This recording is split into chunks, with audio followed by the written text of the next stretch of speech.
Selamat siang, saya Yuliandra Damanik. Dalam kesempatan ini akan melakukan presentasi tentang studi kelayakan proyek.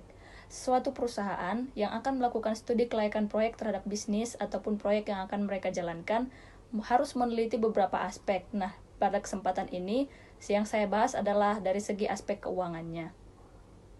Seperti yang saya tampilkan dalam slide adalah pengertian dari aliran kas proyek, di mana aliran kas adalah kas masuk ataupun kas keluar dari sebuah perusahaan yang digunakan untuk mendanai kebutuhan dari perusahaan itu. Yang berikutnya adalah tentang tujuan aliran kas proyek, di mana tujuannya terbagi menjadi dua, yaitu bagi pihak internal dan bagi pihak eksternal. Bagi pihak internal menjadi acuan ketika membuat perencanaan keuangan dan melakukan evaluasi apabila arus kas perusahaan tersebut ternyata negatif. Yang berikutnya bagi pihak eksternal akan membantu mereka memilih perusahaan sebelum mendanai suatu proyek.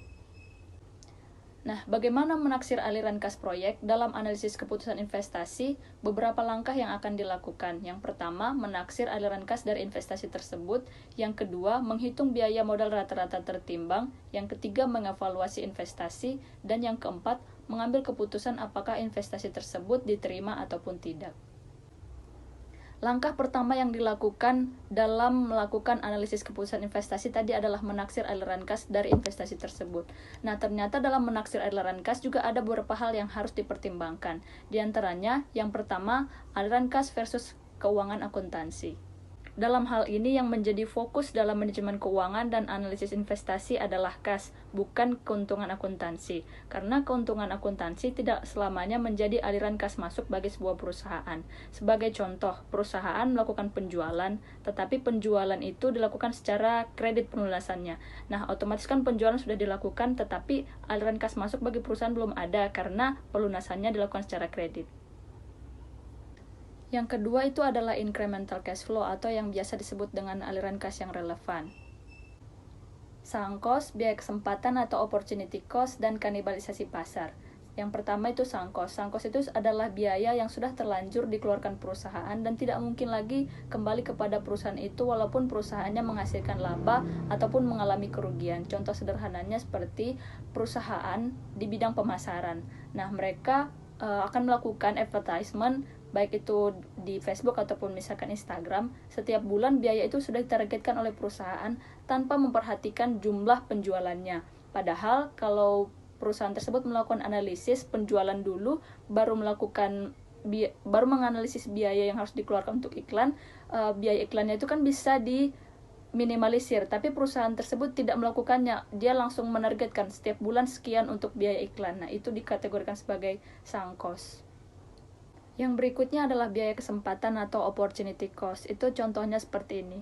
Sebuah perusahaan akan membangun sebuah proyek, tapi proyek yang akan dibangun ini memerlukan gudang. Otomatis gudang perusahaan itu akan dipakai. Nah, kalau proyek tersebut tadi tidak ada, gudang itu bisa disewakan menghasilkan keuntungan bagi perusahaan. Tapi karena dipakai, jadinya sewa gudang itu akan hilang. Nah, sewa yang hilang tersebut akan dimasukkan ke dalam elemen biaya. Yang berikutnya adalah kanibalisasi pasar. Kanibalisasi pasar itu seperti ini. Jika ada produk baru yang diluncurkan oleh suatu perusahaan, pembeli biasanya cenderung lebih menggemari produk baru tersebut dan meninggalkan produk lama.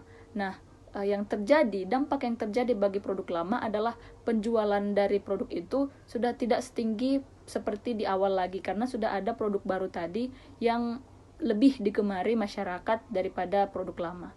Langkah terakhir yang harus dipertimbangkan dalam menaksir aliran kas adalah fokus pada keputusan investasi, bukan pada keputusan pendanaan.